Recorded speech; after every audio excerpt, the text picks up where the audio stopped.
पंच परमेश्वर कहानी मुंशी प्रेमचंद। पांच परमेश्वर हिंदी स्टोरी मुंशी प्रेमचंद। एक जुम्मन शेख अलगू चौधरी में गाढ़ी मित्रता थी। साझे में खेती होती थी, कुछ लेन देन में भी साझा था। एक को दूसरे पर अटल विश्वास था। जुम्मन जब हज करने गए थे तब अपना घर अलगू को सौंप गए थे और अलगू जब कभी बाहर जाते तो जुम्मन पर अपना घर छोड़ देते थे। उनमें न खाना पाना का व्यवहार था, न धर्म का नाता, केवल विचार मिलते थे। मित्रता का मूल मंत्र भी यही है। इस मित्रता का जन्म उसी समय हुआ जब दोनों मित्र बालक ही थे और जुम्मन के पूज्य पिता जुमराती उन्हें शिक्षा प्रदान करते थे। अलगू ने गुरु जी की बहुत सेवा की थी, खूब प्याले धोए। उनका हुक्का एक क्षण के लिए भी विश्राम न लेने पाता था, क्योंकि प्रत्येक चिलम अलगू को आध घंटे तक किताबों से अलग कर देती थी। अलगू के पिता पुराने विचारों के मनुष्य थे। उन्हें शिक्षा की अपेक्षा गुरु की सेवा शुश्रूषा पर अधिक विश्वास था। वह कहते थे कि विद्या पढ़ने ने नहीं आती, जो कुछ होता है गुरु के आशीर्वाद से, बस गुरु जी की कृपा दृष्टि चाहिए। अतएव यदि अलगू पर जुमराती शेख के आशीर्वाद अथवा सत्संग का कुछ फल न हुआ तो यह मानकर संतोष कर लेना कि विद्योपार्जन में मैंने यथाशक्ति कोई बात उठा नहीं रखी। विद्या उसके भाग्य ही में न थी तो कैसे आती। मगर जुमराती शेख स्वयं आशीर्वाद के कायल न थे। उन्हें अपने सोटे पर अधिक भरोसा था और उसी सोटे के प्रताप से आज पास के गांवों में जुम्मन की पूजा होती थी। उनके लिखे हुए रहननामे या बैनामे पर कचहरी का मुहर्रिर भी कदम न उठा सकता था। हल्के का डाकिया, कांस्टेबल और तहसील का चपरासी सब उनकी कृपा की आकांक्षा रखते थे। अतएव अलगू का मान उनके धन के कारण था, तो जुम्मन शेख अपनी अनमोल विद्या से ही सबके आदर पात्र बने थे। दो जुम्मन शेख की एक बूढ़ी खाला मौसी थी। उसके पास कुछ थोड़ी सी मिल्कियत थी, परंतु उसके निकट संबंधियों में कोई न था। जुम्मन ने लंबे चौड़े वादे करके वह मिल्कियत अपने नाम लिखवा ली थी। जब तक दानपत्र की रजिस्ट्री न हुई थी तब तक खालाजान का खूब आदर सत्कार किया गया। उन्हें खूब स्वादिष्ट पदार्थ खिलाए गए, हलवे पुलाव की वर्षा सी की गई। पर रजिस्ट्री की मोहर ने इन खातिरदारियों पर भी मानो मोहर लगा दी। जुम्मन की पत्नी करीमन रोटियों के साथ कड़वी बातों के कुछ तेज तीखे सालन भी देने लगी। जुम्मन शेख भी निठुर हो गए। अब बेचारी खालाजान को प्रायः नित्य ही ऐसी बातें सुननी पड़ती थी। बुढ़िया न जाने कब तक जिएगी। 2-3 बीघे ऊसर क्या दे दिया, मानो मोल ले लिया है। बघारी दाल के बिना रोटियां नहीं उतरती। जितना रुपया इसके पेट में झोंक चुके उतने से तो अब तक गौ मोल ले लेते। कुछ दिन खालाजान ने सुना और सहा, पर जब न सहा गया तब जुम्मन से शिकायत की। तुम्मन ने स्थानीय कर्मचारी गृहस्वामी के प्रबंध देना उचित न समझा। कुछ दिन तक और यूं ही रो धोकर काम चलता रहा। अंत में एक दिन खाला ने जुम्मन से कहा, बेटा तुम्हारे साथ मेरा निर्वाह न होगा, तुम मुझे रुपये दे दिया करो, मैं अपना पका खा लूंगी। जुम्मन ने धृष्टता के साथ उत्तर दिया, रुपये क्या यहाँ फलते हैं। खाला ने नम्रता से कहा, मुझे कुछ रूखा सूखा चाहिए भी कि नहीं। जुम्मन ने गंभीर स्वर से जवाब दिया, तो कोई यह थोड़े ही समझा था कि तू मौत से लड़कर आई हो। खाला बिगड़ गईं, उन्होंने पंचायत करने की धमकी दी। जुम्मन हंसे, जिस तरह कोई शिकारी हिरन को जाली की तरफ जाते देखकर मन ही मन हंसता है। वह बोले, हाँ जरूर पंचायत करो, फैसला हो जाए। मुझे भी यह रात दिन की खटखट पसंद नहीं। पंचायत में किसकी जीत होगी, इस विषय में जुम्मन को कुछ भी संदेह न था। आसपास के गांवों में ऐसा कौन था उसके अनुग्रहों का ऋणी न हो। ऐसा कौन था जो उसको शत्रु बनाने का साहस कर सके। किसमें इतना बल था जो उसका सामना कर सके। आसमान के फरिश्ते तो पंचायत करने आवेंगे ही नहीं। इसके बाद कई दिन तक बूढ़ी खाला हाथ में एक लकड़ी लिए आसपास के गांवों में दौड़ती रहीं। कमर झुककर कमान हो गई थी। एक एक पग चलना दूभर था, मगर बात आ पड़ी थी। उसका निर्णय करना जरूरी था। बिरला ही कोई भला आदमी होगा जिसके समाने बुढ़िया ने दू ख के औसू न बहाए हों। किसी ने तो यूं ही ऊपरी मन से हुआ करके टाल दिया और किसी ने इस अन्याय पर जमाने को गालियां दी। कहा, कब्र में पौ झटके हुए हैं, आज मरे कल दूसरा दिन, पर हवस नहीं मानती। अब तुम्हें क्या चाहिए, रोटी खाओ और अल्लाह का नाम लो। तुम्हें अब खेती बाड़ी से क्या काम है। कुछ ऐसे सज्जन भी थे जिन्हें हास्य रस के रसास्वादन का अच्छा अवसर मिला। झुकी हुई कमर, पोपला मुंह, सन के से बाल, इतनी सामग्री एकत्र हों तब हंसी क्यों न आवे। ऐसे न्यायप्रिय, दयालु, दीनवत्सल पुरुष बहुत कम थे जिन्होंने इस अबला के दुखड़े को गौर से सुना हो और उसको सांत्वना दी हो। चारों ओर से घूम घाम कर बेचारी अलगू चौधरी के पास आई, लाठी पटक दी और दम लेकर बोली, बेटा तुम भी दम भर के लिए मेरी पंचायत में चले आना। अलगू, मुझे बुलाकर क्या करोगी, कई गांव के आदमी तो आवेंगे ही।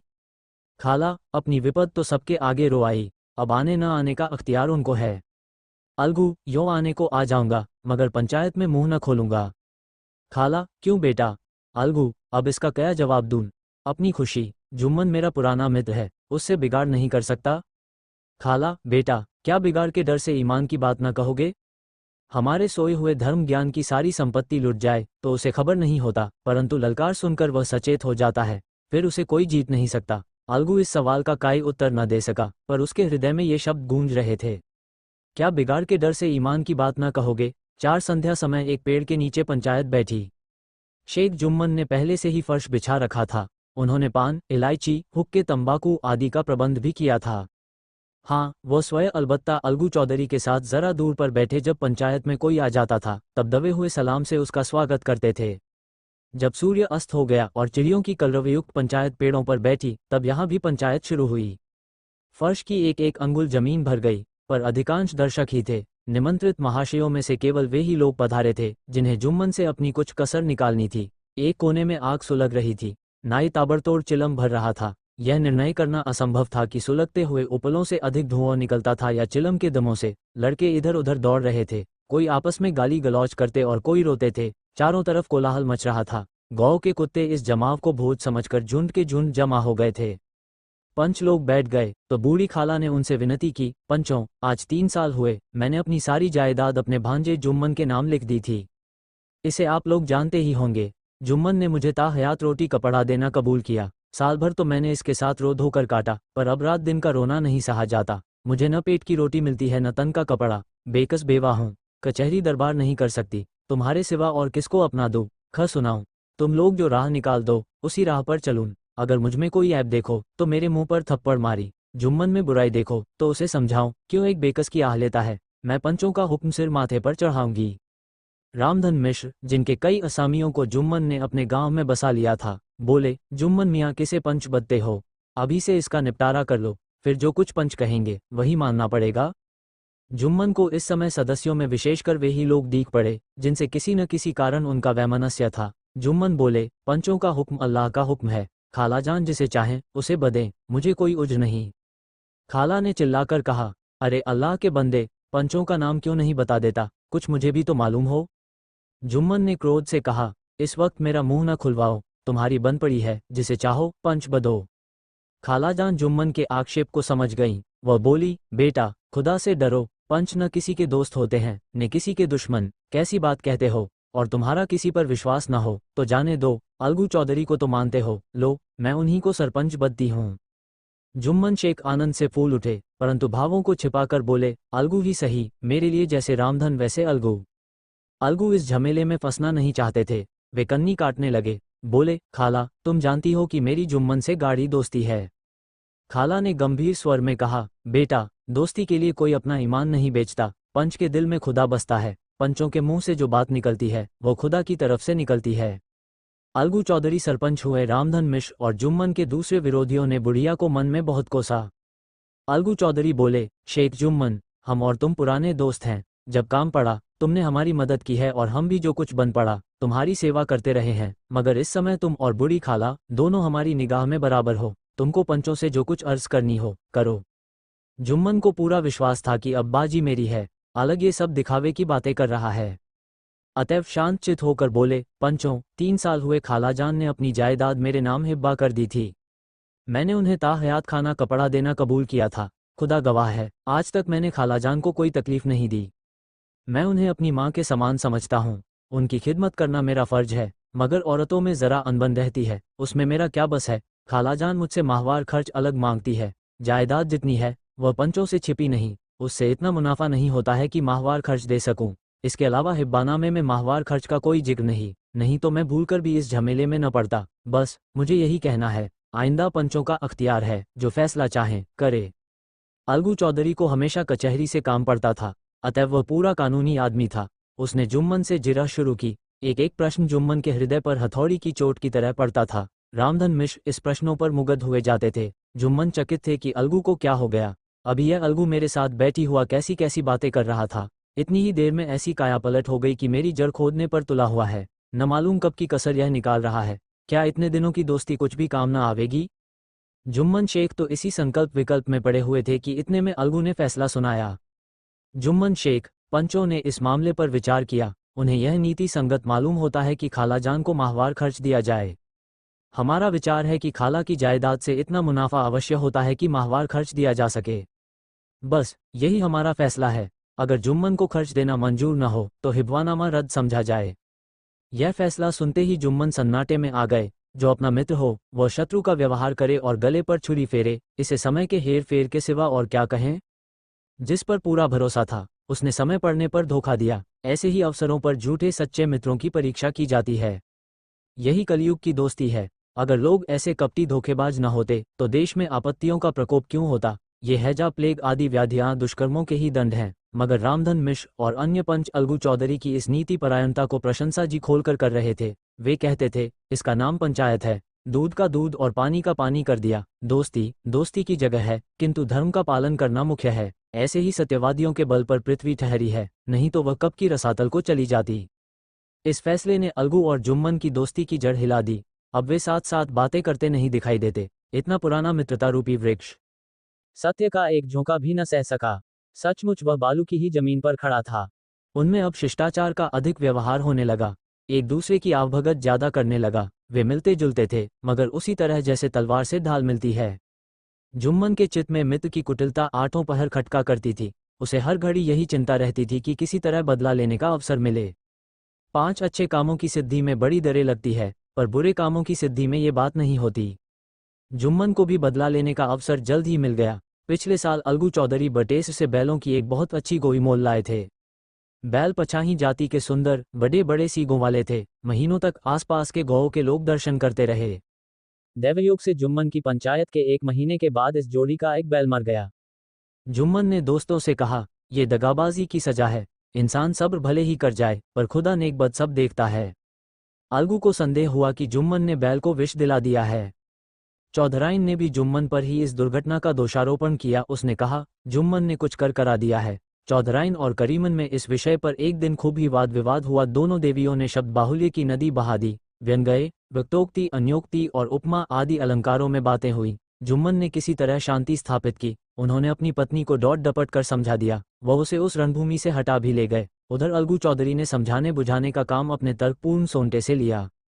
अब अकेला बैल किस काम का। उसका जोड़ बहुत ढूंढा गया, पर न मिला। निदान ये सलाह ठहरी कि इसे बेच डालना चाहिए। गांव में एक समझू साहू थे, वह इक्का गाड़ी हाँकते थे। गांव के गुड़ घी लाद कर मंडी ले जाते, मंडी से तेल नमक भर लाते और गांव में बेचते। इस बैल पर उनका मन लहराया। उन्होंने सोचा, ये बैल हाथ लगे तो दिन भर में बेखटके 3 खेप हों। आजकल तो एक ही खेप में लाले पड़े रहते हैं। बैल देखा, गाड़ी में दौड़ाया, बाल भौरी की पहचान कराई, मोल तोल किया और उसे लाकर द्वार पर बांध ही दिया। 1 महीने में दाम चुकाने का वादा ठहरा। चौधरी को भी गरज थी ही, घाटे की परवाह न की। समझू साहू ने नया बैल पाया तो लगे उसे रगिदने। वह दिन में 3-3, 4-4 खेपे करने लगे।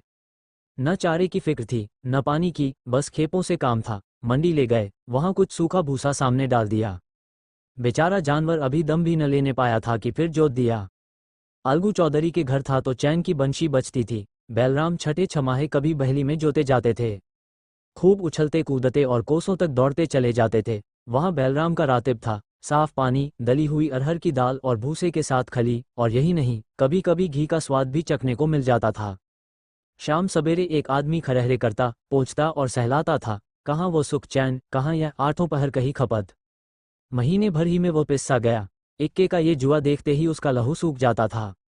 एक एक पग चलना दूभर था। हड्डियां निकल आई थी, पर था वह पानीदार, मार की बर्दाश्त न थी। एक दिन चौथी खेप में साहू जी ने दूना बोझ लादा। दिन भर का थका जानवर, पैर न उठते थे।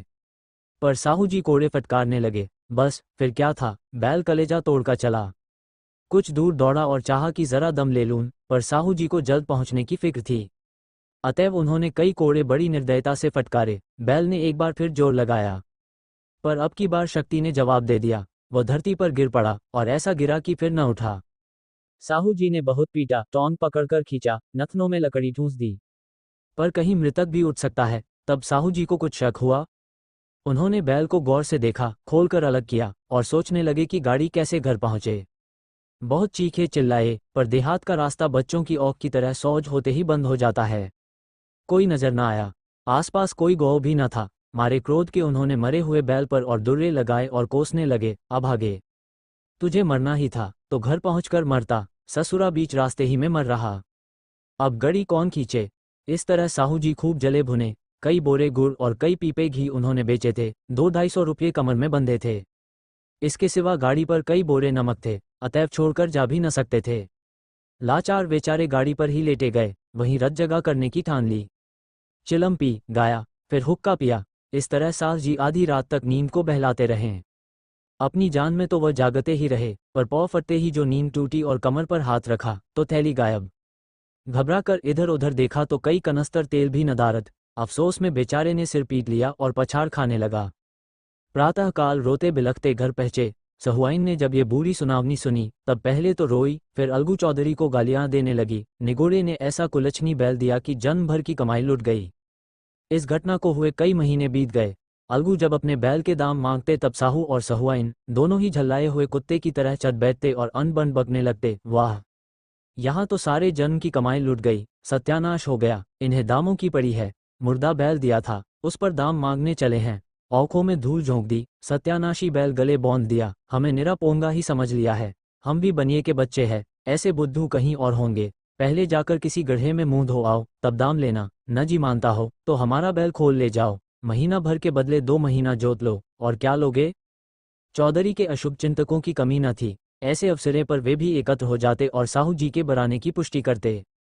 परंतु 150 रुपये से इस तरह हाथ धो लेना आसान न था। एक बार वह भी गर्म पड़े। साहू जी बिगड़कर लाठी ढूंढने घर चले गए।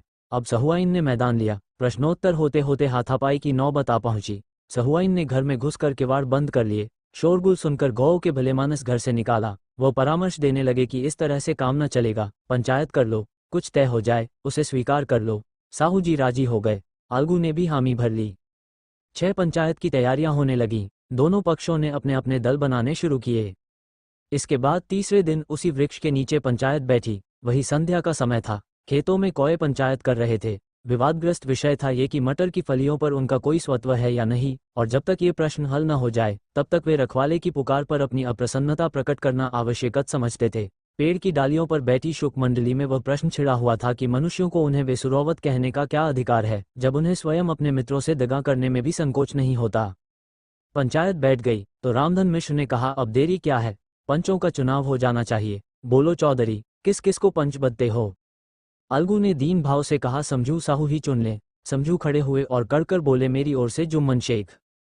जुम्मन का नाम सुनते ही अलगू चौधरी का कलेजा धक धक करने लगा, मानो किसी ने अचानक थप्पड़ मारा दिया हो। रामधन अलगू के मित्र थे, वह बात को ताड़ गए। पूछा, क्यों चौधरी, तुम्हें कोई उज्र तो नहीं। चौधरी ने निराश होकर कहा, नहीं, मुझे क्या उज्र होगा। अपने उत्तरदायित्व का ज्ञान बहुधा हमारे संकुचित व्यवहारों का सुधारक होता है। जब हम राह भूलकर भटकने लगते हैं तब यही ज्ञान हमारा विश्वसनीय पथ प्रदर्शक बन जाता है। पत्र संपादक अपनी शांति कुटी में बैठा हुआ कितनी धृष्टता और स्वतंत्रता के साथ अपनी प्रबल लेखनी से मंत्रिमंडल पर आक्रमण करता है, परंतु ऐसे अवसर आते हैं जब वो स्वयं मंत्रिमंडल में सम्मिलित होता है। मंडल के भवन में पग धरते ही उसकी लेखनी कितनी मर्मज्ञ, कितनी विचारशील, कितनी न्यायपरायण हो जाती है। इसका कारण उत्तरदायित्व का ज्ञान है। नवयुवक युवावस्था में कितना उद्दंड रहता है। माता पिता उसकी ओर से कितने चिंतित रहते हैं। वे उसे कुल कलंक समझते हैं, परंतु थोड़ी ही समय में परिवार का बोझ सिर पर पड़ते ही वह अव्यवस्थित चित्त उन्मत्त युवक कितना धैर्यशील, कैसा शांतचित्त हो जाता है। ये भी उत्तरदायित्व के ज्ञान का फल है। जुम्मन शेख के मन में भी सरपंच का उच्च स्थान ग्रहण करते ही अपनी जिम्मेदारी का भाव पैदा हुआ। उसने सोचा, मैं इस वक्त न्याय और धर्म के सर्वोच्च आसन पर बैठा हूँ। मेरे मुंह से इस समय जो कुछ निकलेगा वह देववाणी के सदृश है, और देववाणी में मेरे मनोविकारों का कदापि समावेश न होना चाहिए। मुझे सत्य से जौ भर भी टलना उचित नहीं। पंचों ने दोनों पक्षों से सवाल जवाब करने शुरू किए। बहुत देर तक दोनों दल अपने अपने पक्ष का समर्थन करते रहे। इस विषय में तो सब सहमत थे कि समझू को बैल का मूल्य देना चाहिए, परंतु वो महाशय इस कारण रियायत करना चाहते थे कि बैल के मर जाने से समझू को हानि हुई। उसके प्रतिकूल 2 सभ्य मूल के अतिरिक्त समझू को दंड भी देना चाहते थे, जिससे फिर किसी को पशुओं के साथ ऐसी निर्दयता करने का साहस न हो। अंत में जुम्मन ने फैसला सुनाया, अलगू चौधरी और समझू साहू, पंचों ने तुम्हारे मामले पर अच्छी तरह विचार किया। समझू को उचित है कि बैल का पूरा दाम दें। जिस वक्त उन्होंने बैल लिया उसे कोई बीमारी न थी। अगर उसी समय दाम दे दिए जाते तो आज समझू उसे फेर लेने का आग्रह न करते। बैल की मृत्यु केवल इस कारण हुई कि उससे बड़ा कठिन परिश्रम लिया गया और उसके दाने चारे का कोई प्रबंध न किया गया। रामधन मिश्र बोले, समझू ने बैल को जानबूझकर मारा है, अतएव उससे दंड लेना चाहिए। जुम्मन बोले, ये दूसरा सवाल है, हमको इससे कोई मतलब नहीं। झगड़ू साहू ने कहा, समझू के साथ कुछ रियायत होनी चाहिए। जुम्मन बोले, यह अलगू चौधरी की इच्छा पर निर्भर है। ये रियायत करें तो उनकी भलमनसी। अलगू चौधरी फूले न समाये, उठ खड़े हुए और जोर से बोले, पंच परमेश्वर की जय।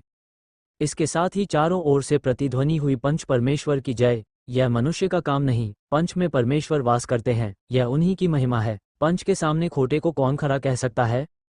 थोड़ी देर बाद जुम्मन अलगू के पास आए और उनके गले लिपट कर बोले, भैया, जब से तुमने मेरी पंचायत की तब से मैं तुम्हारा प्राण घातक शत्रु बन गया था, पर आज मुझे ज्ञात हुआ कि पंच के पद पर बैठकर न कोई किसी का दोस्त है न दुश्मन, न्याय के सिवा उसे और कुछ नहीं सूझता। आज मुझे विश्वास हो गया कि पंच की जबान से खुदा बोलता है। अलगू रोने लगे। इस पानी से दोनों के दिलों का मैल धुल गया। मित्रता की मुरझाई हुई लता फिर हरी हो गई।